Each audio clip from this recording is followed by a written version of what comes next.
सुबह होती है, पर आध्या के लिए सुबह तब होती है जब बाकी घर अभी सो रहा होता है।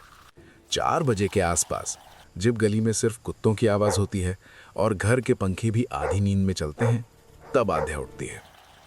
उसे अलार्म की जरूरत नहीं होती।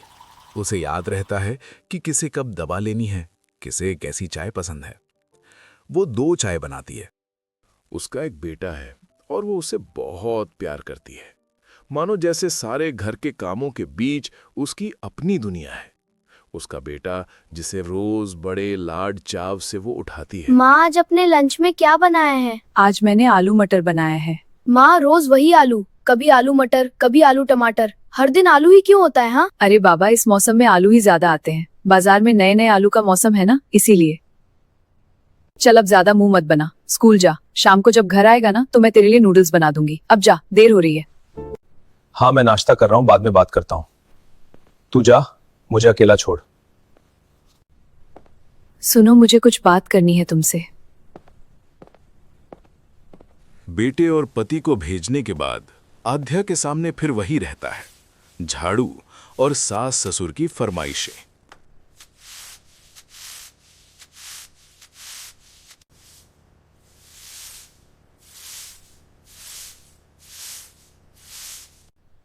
बहू, जरा 2 कप चाय मिलेगी क्या? जी बापूजी, अभी लाती हूँ चाय। हाय हाय बहू, कहाँ मर गई है? कितनी देर से चाय मंगाई है मैंने, सिर दर्द हो गया है, पर इसकी चाय अब तक नहीं आई। बस माँ जी चाय ला ही रही थी, वो जरा झाड़ू लगाने लगी थी।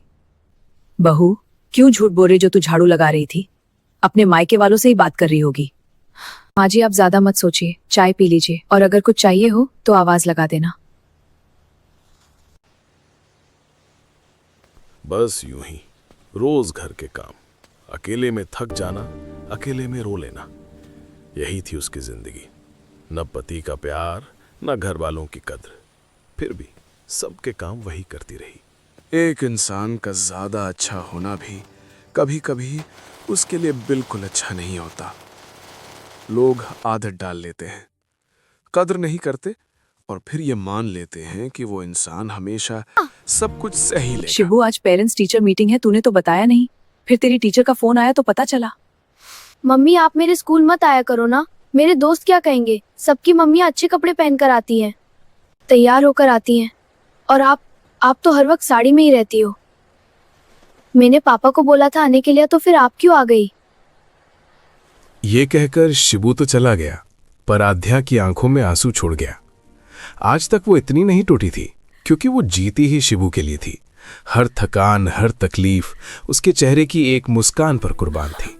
लेकिन आज उसी ने, जिसके लिए वो सब कुछ थी, अपनी माँ को नजरअंदाज कर दिया।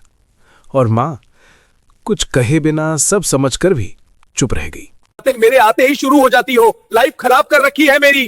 कि अब क्या करूं, कमाओ धमाओ ना, या फिर तुम्हारी घिसती की बातें लेकर घर में रहूं?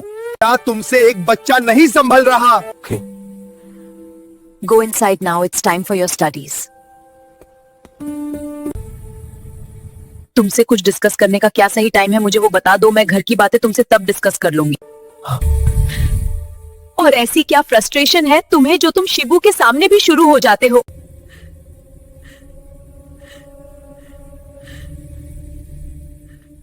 एक औरत सब कुछ करती है, घर संभालती है, रिश्ते निभाती है, खुद को पीछे रख देती है।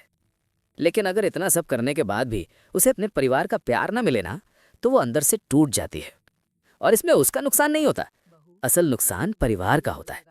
क्योंकि जिस दिन उस औरत ने अपनापन देना छोड़ दिया, जिस दिन उसने दिल से घर को अपना मानना छोड़ दिया, उस दिन के बाद आपको अपना ही घर कभी अपना नहीं लगेगा।